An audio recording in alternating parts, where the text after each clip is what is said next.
So hello guys and welcome back to our channel that is Next Learner and मैं हूं Chavez आपका physics educator. और आज है हमारा मोशन जो कि चैप्टर हम पूरा खत्म कर चुके हैं। उसका लेक्चर नंबर 5 है जिसमें हम क्या करने वाले हैं, सिर्फ क्वेश्चन प्रैक्टिस करने वाले हैं। तो पिछले लेक्चर में लेक्चर 4 जो हमारा था उसमें हमने पहले क्या क्या देखा था। हमारे 3 इक्वेशंस ऑफ मोशन होती है, v = ut + ½ at square, sorry v = u + at, ठीक है। सेकंड हमारे पास होती है s = ut + ½ at square. Third हमारे पास होती है v² - u² = 2as। इन इक्वेशंस को हम कब यूज करते हैं, जब हमारे पास एक्सेलरेटेड मोशन और एक्सेलरेशन हमारा कैसा हो, कांस्टेंट हो। और एक और हमारे पास थी क्या, लास्ट टॉपिक जो हमारा इस चैप्टर का था वो था यूनिफॉर्म सर्कुलर मोशन। इस टॉपिक के नाम में यूनिफॉर्म जरूर है, लेकिन ये कैसा मोशन था, एक्सेलरेटेड मोशन था। एक्सेलरेटेड मोशन क्यों था, क्योंकि इसकी वेलोसिटी जो है चेंज हो रही थी, मैग्नीट्यूड नहीं डायरेक्शन। क्योंकि वेलोसिटी एक कैसी है, वेक्टर क्वांटिटी है, और वेक्टर के पास क्या होता है, इस डायरेक्शन और मैग्नीट्यूड दोनों होते हैं, ठीक है। इसलिए हमारे पास वेलोसिटी जो होती है इसकी डायरेक्शन चेंज हो रही थी क्योंकि वो एक सर्कुलर पाथ में घूम रही थी, ठीक है। तो आ जाते हैं हम आज के टॉपिक पर। हमारा आज का टॉपिक क्या है, क्वेश्चन प्रैक्टिस करना है सिर्फ। हमारा पहला क्वेश्चन ये रहा आपकी स्क्रीन पर, तो आप लोग इसे देख सकते हैं, ठीक है। ज्यादा क्वेश्चंस नहीं लाया हूँ, कुछ ही क्वेश्चन करेंगे। Abdul while driving to school computes the average speed. देखो काफी हल्का फुल्का क्वेश्चन नहीं कह सकते, सॉरी 1 है, आज कहाँ से आ गए। Abdul while driving to school computes the average speed for his trip to be 20 kilometre. Average speed देखो, मान लेते अब्दुल अपने होम से गया है, या तुम मान लो अपने होम से गए हो कहाँ, स्कूल, ठीक है। अब तुम जा रहे थे कार से, तो तुम लोगों ने क्या देखी, तो तुमने क्या देखी कि अपनी एवरेज स्पीड जो है वो, एवरेज स्पीड क्या है 20 किलोमीटर/आवर। ए मान लेते हैं इसको, इसको बी मान लेते हैं। ए से बी में जाने पर तुम्हारे पास ए थी, और जब तुम वापस आए तो दोपहर का टाइम था, ठीक है। दोपहर के टाइम कोई इतनी भीड़ रहती नहीं है, तो तुम्हारी जो एवरेज स्पीड थी वो क्या थी, 30 kilometre along the same path. क्योंकि स्कूल से घर ही तो जाओगे। अब भाई तुम लोग अगर कहीं घूमने जाते हो तो मुझे पता नहीं, ठीक है। एवरेज स्पीड क्या थी हमारी 30 किलोमीटर/आवर, 30 किलोमीटर/आवर, ठीक है। बी से ए, ठीक है।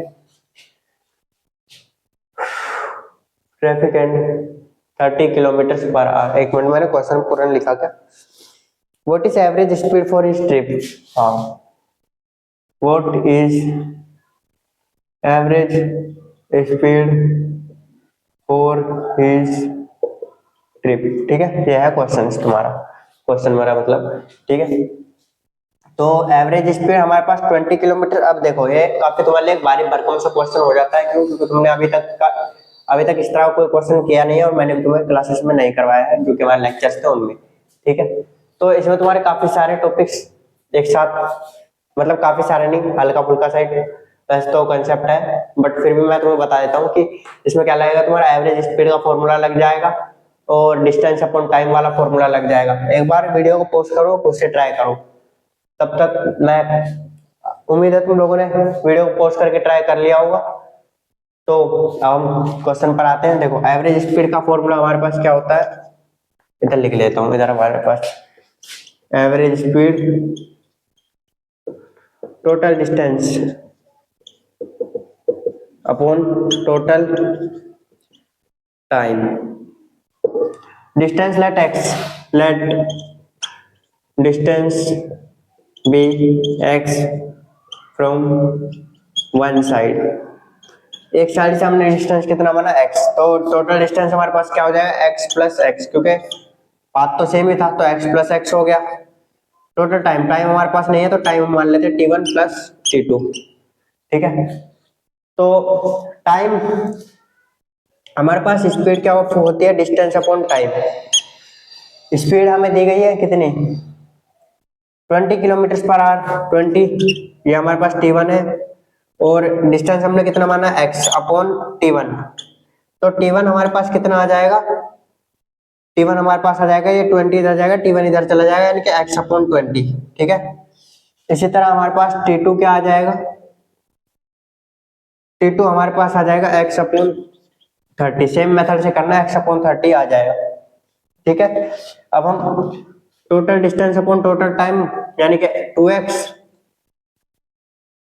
ये हमारे पास आ गया 2x अपॉन में t1 कितना है हमारे पास x upon 20 plus x upon 30, 2x upon में इसका जो हम जब हम एलसीएम लेंगे तो कितना आ जाएगा 60 आ जाएगा, ठीक है। 60 को 20 से 20 को 60 से डिवाइड किया तो 3 आ गया 3x प्लस इसको करेंगे तो 2x, ठीक है। एक मिनट, ये 20 कहाँ से गया, 2x था सॉरी। तो हम इसको इस तरह लिख सकते हैं 2x अपॉन 1 अपॉन में 5x अपॉन में 60, ठीक है। तो अब हम इसको क्रॉस मल्टीप्लाई करेंगे कुछ इस तरह से, कैसे 2x अपॉन में 1 इंटू ये जो नीचे है वो ऊपर चला जाएगा 60 अपॉन में 5x, x से x गया, ठीक है। 60 से ये गया 5 बार में 12 सॉरी 12 में 12 बार में ये गया 5 से, तो 12 दूनी 24, तो 24 हमारे पास बेसिकली क्या आ गई, एक मिनट सॉरी एक मिनट, मैं एक बार मार्कर को चेक कर लेता हूँ। ठीक है, तो ये क्या आ जाएगी हमारे पास 24 किलोमीटर पर आवर, ठीक है। क्या आ जाएगी तुम्हारे पास इसकी क्या एवरेज स्पीड। तुम लोग इस क्वेश्चन को समझ लो, देख लो, उसके बाद मैं अब नेक्स्ट क्वेश्चन पर चलता हूँ जो कि होगा हमारा क्वेश्चन नंबर 2। तो ये रहा तुम्हारा नेक्स्ट क्वेश्चन। अब नेक्स्ट क्वेश्चन के बारे में पहले मैं तुम्हें समझा देता हूँ। इसको हम बेसिकली क्या बोलते हैं, इसको हम बोलते हैं फ्री फॉल कंडीशन।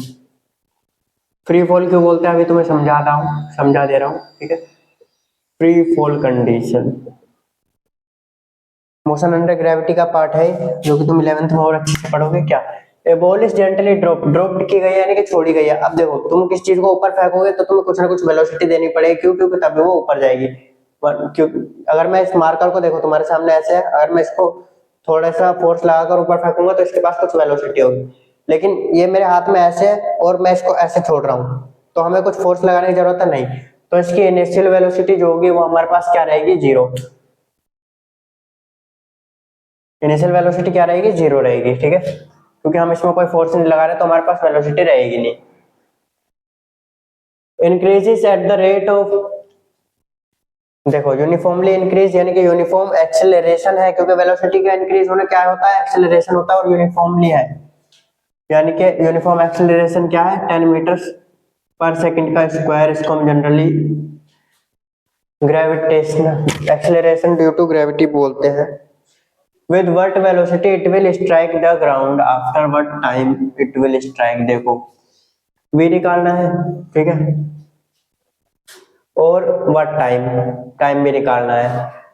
तो सबसे पहले हम निकाल लेते हैं क्या, टाइम निकाल ले पहले, तो टाइम निकाल लेते हैं। v is equal to u, एक मिनट टाइम नहीं, हाँ पहले वेलोसिटी निकाल लेते हैं, कौन सी, v square minus u square लगा के इक्वल टू 2as, क्योंकि s हमें दिया गया है, s क्या है हमारे पास 20 मीटर है। v स्क्वायर इक्वल टू, देखो ये जीरो हो जाएगी, क्यों, क्योंकि जीरो है, ठीक है। 2 इंटू एक्सेलरेशन क्या है 10, ठीक है, और एक्सेलरेशन हम पॉजिटिव मान रहे हैं। नीचे की साइड अगर इस तरह से ये आएगी तो हम इस साइड क्या मान सकते हैं, पॉजिटिव मान सकते हैं, ठीक है। 20, ठीक है, 20 क्या है हमारे पास दिया गया है, s यानी कि डिस्प्लेसमेंट जो है, v square equal to 2 into 10 into 20 is equal to 400, तो v हमारे पास क्या आ जाएगा 20। स्क्वायर तुम्हें याद होने चाहिए, तुम्हारे काम आएंगे, ठीक है। तुम्हारी मैथ्स अच्छी होगी तो फिजिक्स अपने आप अच्छी हो जाएगी। v is equal to u plus 80, इससे हमारे पास क्या आ जाएगा, टाइम आ जाएगा। v क्या हमारे पास 20 इक्वल टू u क्या हमारे पास 0 प्लस a क्या हमारे पास 10, टाइम हमें निकालना है, तो 20 इक्वल टू 10t, तो 10 हमारे पास नीचे चला जाएगा, तो 20 अपॉन 10 इक्वल टू t, ये आ जाएगा हमारे पास 2 सेकेंड्स। 2 सेकेंड्स बाद ये जमीन पर आकर गिर जाएगी। और ये स्ट्राइक करने वाली कैसे है कि जैसे ये जस्ट स्ट्राइक कर रही है ना, तो ये इससे जस्ट पहले वाली वेलोसिटी बिल्कुल, मतलब माइक्रो सेकेंड्स तुम लोग मान सकते हो, इतने पहले की वेलोसिटी है। क्योंकि स्ट्राइक कर जाएगी तो इसकी वेलोसिटी कुछ नहीं होगी, ठीक है। अब हम आ जाते हैं अपने नेक्स्ट क्वेश्चन पर। देखो अब हमारे पास नेक्स्ट क्वेश्चन क्या आ जाता है। नेक्स्ट क्वेश्चन हमारे पास आ जाता है, an object has constant acceleration can it have zero velocity. अब तुम लोग बोलोगे कि भैया एक्सीलरेशन है तो वेलोसिटी तो होगी होगी, क्या पॉसिबल है? जल्दी जल्दी लिखो कमेंट में, हाँ या ना, हाँ या ना, जल्दी, यस और नो, यस और नो, लिख दिया। अब मैं तुम्हें बताता हूँ, an object have constant acceleration can it have zero velocity, हाँ हो सकती है। अब अगर तुम लोगों ने ना जवाब दिया हो तो वो मुझे पता नहीं है, लेकिन हो सकती है। कैसे? क्योंकि अभी मैंने जब तुम्हें क्या बताया था, मोशन अंडर ग्रेविटी वाला केस बताया था, जो जब हमारी ऑब्जेक्ट जो थी वो मैक्सिमम हाइट पर होती थी तो उसकी वेलोसिटी क्या होती थी? जीरो होती थी, ठीक है। लेकिन इसी के पास क्या होता था, एक एक्सेलरेशन ड्यू टू ग्रेविटी होता था, जो कि क्या होता था हमारा 10 मीटर पर सेकंड का स्क्वायर नीचे की साइड होता था। तो इसकी वेलोसिटी क्या है? जीरो है ऊपर की साइड, और एक्सेलरेशन क्या है? नीचे की साइड 10 मीटर पर सेकंड का स्क्वायर है, ठीक है। तो देख सकते हो तुम लोग, तो इसको तुम लोग लिख लेना, ठीक है। कमेंट में जल्दी जल्दी पहले तो इसे लिख दो, इसको तुम लोग लिख लेना, ठीक है। तो आ जाते हैं अपने नेक्स्ट क्वेश्चन पर। अब देखो हमारा नेक्स्ट क्वेश्चन क्या है, एक बॉडी हमने इस तरह से ऊपर फेंकी गई है। अब मान लो मैं इस मार्कर को इस तरह से ऊपर फेंक रहा हूँ, तो कुछ मैक्सिमम हाइट होगी जो इसने अटेन की होगी, ठीक है। कुछ मैक्सिमम हाइट होगी जो इसने अटेन की होगी, क्योंकि मैं अगर इसे ऊपर फेंकूंगा तो ऐसा तो नहीं है कि ये डायरेक्ट स्पेस में चला जाएगा, ऐसा तो नहीं होगा। तो वही हाइट हमें निकालनी है, इसको हम बेसिकली डेरिवेशंस भी बोलते हैं, जिससे हमें फॉर्मूले मिलते हैं। तो हम निकाल लेते हैं क्या से, v square minus u square equal to 2as, ठीक है। अब देखो कुछ v होगा हमारे पास, कुछ सॉरी v तो हमारे पास इसमें क्या हो जाता है? जीरो हो जाता है। एच मैक्स पर v हमारे पास क्या होता है? जीरो। तो जीरो का स्क्वायर माइनस यू का स्क्वायर इक्वल टू 2 इंटू ए क्या है हमारे पास? एक्सीलरेशन है, इंटू एस क्या है हमारे पास?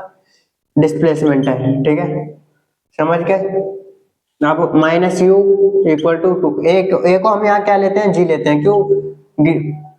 एक्सीलरेशन ड्यू टू ग्रेविटी की वजह से हम ए को क्या लेते हैं? जी लेते हैं। वो हम पढ़ेंगे ग्रेविटेशन चैप्टर में, ठीक है। तो तब तक के लिए इसको होल्ड कर सकते हो तुम लोग।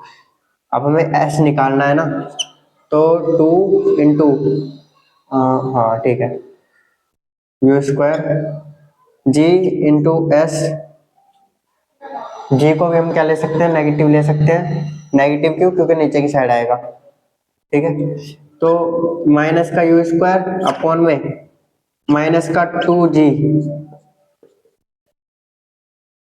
Is equal to s. तो एस हमारे पास क्या आ जाएगा?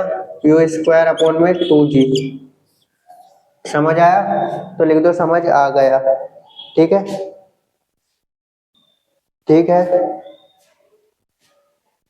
ठीक है। अब हम आ जाते हैं अपने नेक्स्ट। अब देखो हमारा नेक्स्ट क्वेश्चन क्या है, numerical ratio of displacement to distance, यानी कि डिस्प्लेसमेंट अपॉन डिस्टेंस अगर हमें दे रखा है तो वो न्यूमेरिकल रेशियो किसके इक्वल होगा? मैं तुम्हें कुछ ऑप्शंस दे देता हूँ इसमें। Less than 1, always, less than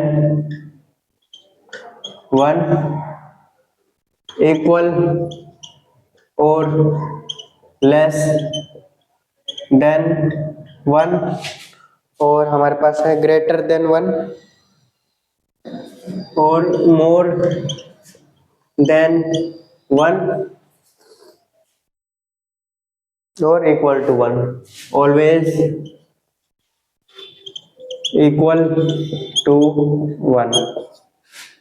ए बी सी डी। जल्दी जल्दी अपने आंसर्स कमेंट करो, ठीक है। लेस देन 1, इक्वल और लेस देन 1।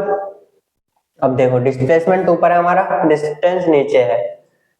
अब मैं तुम्हें समझाऊं, तुम्हारा जब तुम्हारा जो डिस्टेंस रहता है वो हमेशा कैसा रहता है डिस्प्लेसमेंट से, या तो बड़ा रहता है या इक्वल रहता है। अब जब हमारा डिस्टेंस इक्वल होगा तो कैसा आएगा, इक्वल टू 1 आ जाएगा, ठीक है। अब जब हमारा डिस्टेंस बड़ा, हमारा डिस्टेंस बड़ा होगा तो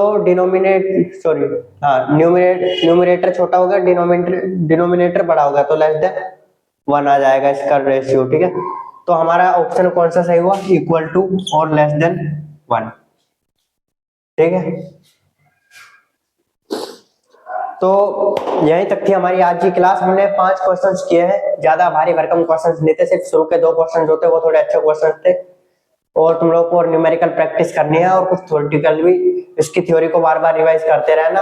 अब हम मिलेंगे अपने नेक्स्ट चैप्टर में। नेक्स्ट चैप्टर जो कि हमारा रहने वाला है लॉज ऑफ मोशन, ठीक है। और उसके बाद हम, वैसे अभी तुम लोगों को कुछ टाइम का ब्रेक मिलने वाला, क्यों, क्योंकि पहले मैं क्लास 10th का चैप्टर जो है वो इलेक्ट्रिसिटी करवाने वाला हूँ, उसके बाद मैं हमारा स्टार्ट करूंगा लॉज ऑफ मोशन, ठीक है। इसी तरह से हम एक एक चैप्टर करके कंटिन्यू करेंगे। मिलते हैं नेक्स्ट लेक्चर में।